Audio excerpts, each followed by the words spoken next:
Olá, meus amigos, programa Vida e Saúde. Eu sou Priscila Hort e vim falar para vocês hoje sobre diabetes. Diabetes é uma doença aí bem complicada, atinge muitas pessoas hoje no Brasil e no mundo. Então a gente veio entrevistar o Dr. Caio Lagana, que é endocrinologista e metabologista também, para tirar umas dúvidas sobre essa questão e dar para vocês aí umas dicas de como levar uma vida mais saudável. Acompanhe a nossa entrevista.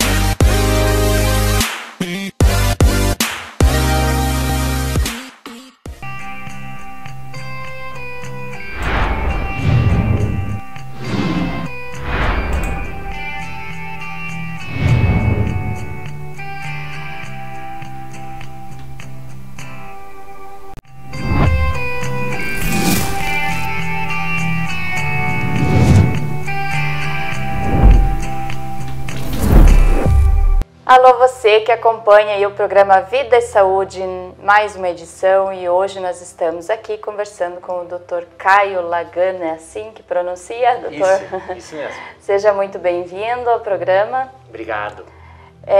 E nós vamos conversar hoje sobre um assunto aí, uma doença que atinge milhões de pessoas, que é o diabetes, né? Então, doutor, quais os sintomas de uma pessoa que tem diabetes?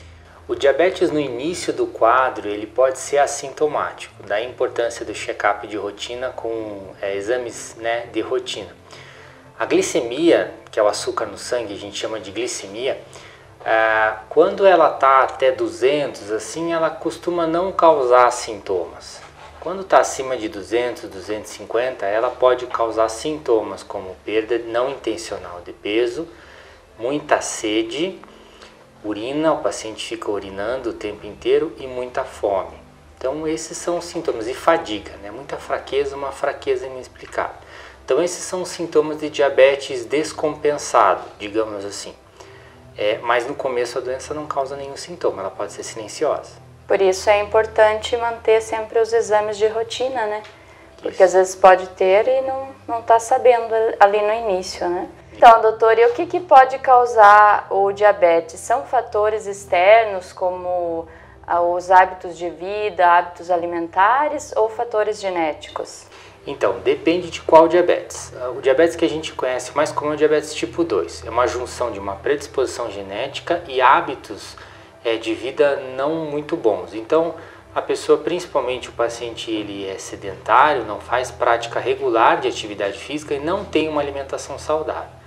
Então esses hábitos muitas vezes fazem o paciente ganhar peso e junto com uma predisposição genética fazem surgir a doença. O tipo 1, que é o outro diabetes, ele tem um fundo já autoimune. A gente não sabe ao certo, mas existe um gatilho e o corpo do paciente fabrica anticorpos que acabam atacando as células que produzem insulina. Então nesse caso não tem muito assim de hábitos, a doença aparece. E o diabetes gestacional, que é o outro tipo mais comum, ele surge por mudanças hormonais que ocorrem durante a gestação. Certo. E esse diabetes tipo 2, digamos assim, o senhor falou que tem fatores genéticos envolvidos. Se o meu pai e a minha mãe tiveram esse, então necessariamente eu vou ter? Ou ainda vai depender da maneira com que eu levo os meus hábitos de vida? As duas coisas. O seu risco é maior. Então a gente já sabe que a tua genética já não é muito boa nessa parte. Então, se você ao decorrer da sua vida não tiver bons hábitos de estilo de vida, que a gente chama, isso que a gente ensina no consultório para o paciente, que é o pilar de tratamento para o diabetes, não farmacológico. São mudanças de estilo de vida.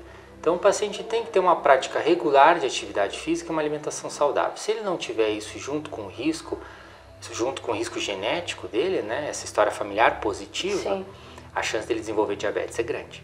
Tá. Eu perguntei isso porque eu queria deixar claro para as pessoas de casa que apesar de você ter essa condição genética, você levando bons hábitos alimentares, tanto alimentares como de prática de exercícios físicos, você não é uma sentença que você vai desenvolver, né? Você pode muito bem ter uma vida saudável e normal. Perfeito. Não só isso evita desenvolver o diabetes, como também para o indivíduo que tem diabetes.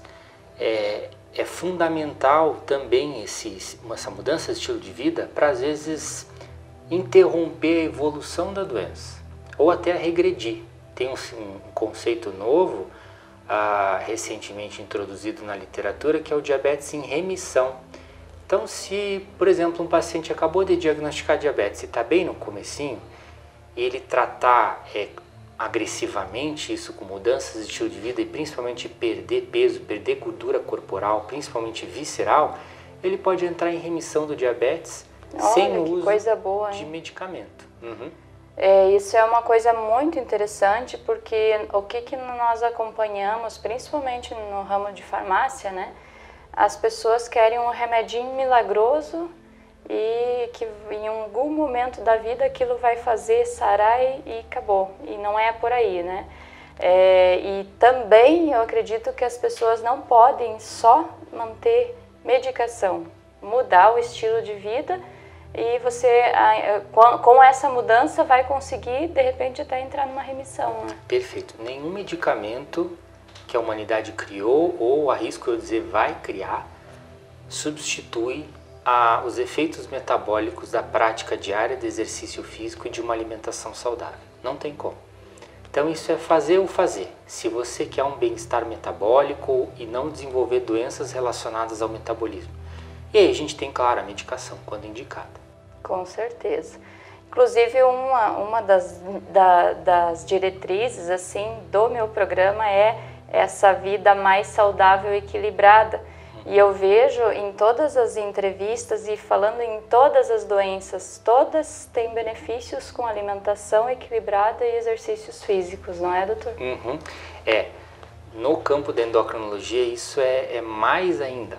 Mais ainda. Porque as nossas doenças, obesidade e diabetes, né? Elas têm uma mudança dramática se o indivíduo faz mudanças de estilo de vida. Então é uma coisa que a gente coloca em todas as consultas antes do tratamento farmacológico. Inclusive mudar estilo de vida quando você está num quadro que a gente chama de pré-diabetes é cerca de 2 vezes mais eficaz em interromper e prevenir o surgimento de diabetes do que a medicação. Eu até ia perguntar isso para o doutor, o que seria esse pré-diabetes? Qual o nível aí que o senhor considera normal e qual o nível de glicemia que já vai ficar considerado como um pré-diabético? A gente vê a glicemia de jejum, principalmente vista no laboratório, né? Não a capilar, que é aquela da ponta de dedo para fazer diagnóstico. Exame de sangue mesmo. Exame de sangue, isso. Esse é mais preciso. Então até 99 níveis normais. Entre 100 e 125 a gente chama de pré-diabetes. E acima disso é diabetes, a ser confirmado em 2 dosagens, né? Então pré-diabético é aquele indivíduo que está entre 100 e 125 de glicemia de jejum. Ou um outro exame que a gente usa também é a hemoglobina glicada, que ela nos diz a média da glicose nos últimos 90 dias. Ela estando entre 5,7 e 6,4 seria pré-diabetes. Certo. É um nível até, eu me surpreendi, porque tinha uma época que era considerado 110, até normal, né? Então, hoje considera-se até 99. 99, isso. É, bem interessante. E a questão que o senhor falou ali da hemoglobina glicada, provavelmente para pessoa que come um doce, né, para explicar para o pessoal de casa, o nível de açúcar no sangue ele dá aquele salto. E aí, se for fazer um exame logo em seguida, provavelmente vai estar alto. Então, a hemoglobina glicada ela vai pegar ali a média, né? Por exemplo, ela comeu só aquele doce, ela leva uma vida saudável. Então, vai pegar a média e vai mostrar que ela tem um nível de glicemia normal. Isso, essa é a ideia. Né? Essa é a ideia. Até 2 horas depois da refeição, a glicemia pode ir até 140, 139, 140, né? Um dos exames que a gente faz, às vezes, para ver se o indivíduo está com diabetes mesmo, é desafiar o organismo dele com uma sobrecarga de glicose, 75 gramas de glicose. Então, a gente vê a glicemia de jejum, dá esse líquido numa solução de glicose, o laboratório vai ver a glicose dele 2 horas depois. Até 140 é normal. Certo. Então, pode ter esse incremento, é até normal que tenha esse incremento, né, que é a absorção de glicose, e o organismo vai responder a isso liberando insulina para controlar os níveis de glicose. Esse exame seria para ver então como que o metabolismo está processando esse açúcar que está entrando ali no... Isso. Um percentual dos pacientes com diabetes, eles são diagnosticados com esse exame, que a gente chama de teste de tolerância oral à glicose. Ah, que interessante. Mais um exame aí para diagnosticar, então, o diabetes, né? Mas os exames para diagnosticar o diabetes, eles são bem simples, né? Digamos assim, o exame de sangue é bem seguro. Isso, uma glicemia de jejum e uma hemoglobina glicada já ajudam bastante. Ah, isso é muito importante. E assim, doutor, o diabetes é uma doença grave? Ele pode matar se não for tratado? Quais as complicações que podem derivar aí de um diabético? Ele pode também, a partir do diabetes, desenvolver outras doenças? Isso.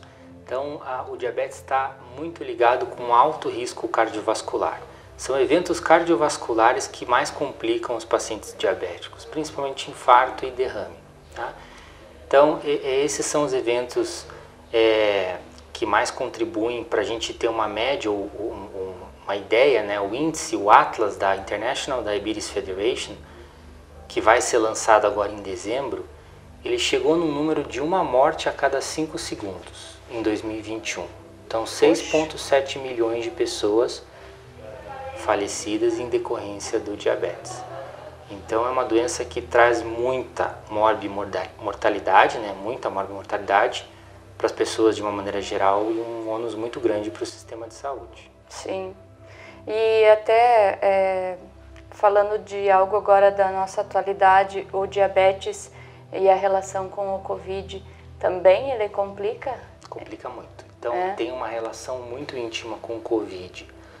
Tanto do paciente com diabetes que pega Covid, que o risco dele ter um desfecho ruim, a mortalidade dele aumenta, quanto no pós-Covid. Então, a gente já sabe que no estado pós-Covid existem principalmente três complicações que podem surgir em decorrência dessa infecção, né?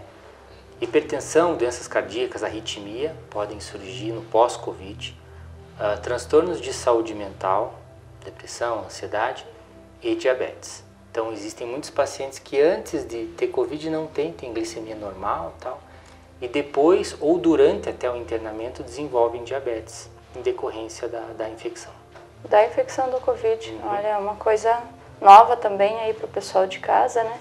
E o senhor, o que indica? Indica a vacinação para o Covid para a pessoa que já é diabética e para quem não é diabética? Sem dúvida, sem dúvida. A vacinação é a chave para a gente prevenir que essa doença continue circulando, e é essencial que todas as pessoas sejam imunizadas, porque a gente vê em outros patógenos também, isso acaba acontecendo com o vírus, quando você não consegue cortar a cadeia de transmissão numa comunidade de um agente qualquer, ele acaba adquirindo resistência e fica mais agressivo e virulento.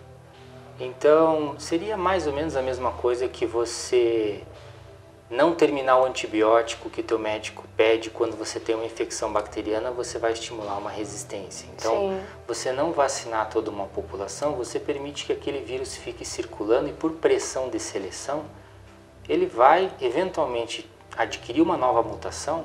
Vai se tornar mais forte, né? Exato, mais infeccioso. É o que acontece com a Delta, agora a Delta Plus, que também está aparecendo aí. Então é essencial que a gente vacine. Ninguém quer, né? Não, ninguém quer. E eu vejo assim, doutor, o senhor pode me confirmar ou não, a vacinação, ela vem ela vem sendo uma revolução desde que iniciou-se vacinações de todos os tipos, não só falando em Covid, né? Acho que ela vem revolucionando aí a questão. É uma das maiores armas da medicina. A gente consegue erradicar doenças com vacina. Uma varíola, por exemplo, não existe mais por conta de vacinação. Exato. Né? Então, é uma revolução assim, em termos de saúde pública, o fato da gente ter atingido um nível de conhecimento onde a gente consiga desenvolver uma vacina como foi realizado nesse ano de pandemia aí, né? Sim, sim. Então veja que é importante para vocês que estão acompanhando toda a população se vacinar para que a gente possa erradicar aí mais uma doença, né? Exatamente. Doutor Caio, algumas dicas aí para quem tem diabetes e queira levar uma vida normal, digamos assim, para a gente fechar aí a nossa entrevista. Perfeito. Consultas regulares com o médico, evitar bebidas açucaradas, carboidratos que a gente chama de alto índice glicêmico, ou seja, aqueles que se transformam muito rápido em glicose, no sangue, farinhas brancas, tudo que tem açúcar.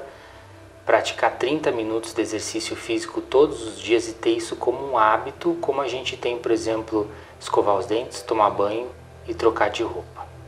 Isso é bem interessante que o senhor colocou, porque a cultura nossa deve mudar nesse sentido, né? Assim como escovar os dentes, tomar banho e trocar de roupa, vamos fazer o exercício físico que vai trazer uma longevidade bem melhor, né, para nós aí. Isso, a evolução tecnológica dos últimos 50, 60 anos, ela acabou criando um ambiente que nós endocrinologistas chamamos de ambiente obesogênico. Então é um ambiente onde a gente é cercado de alimentos industrializados, hipercalóricos, baratos, práticos e hiperpalatáveis. Então você tem um acesso muito fácil a esse tipo de alimento e acaba exagerando na tua ingesta energética diária. Ao mesmo tempo, a tecnologia cortou muito da nossa atividade física não programada, pelo conforto que ela nos traz. Então é ramal, é tela, é celular, é aplicativo, sim, e isso faz com que a gente não gaste energia. Essa balança calórica positiva, então energética positiva, acaba sendo a gênese aí, junto com o risco também, né, genético, de obesidade e doenças metabólicas. Muito bem. Doutor Caio, se quiser deixar aí para quem está assistindo, seu endereço, telefone, quem quiser fazer uma consulta, quem precisar.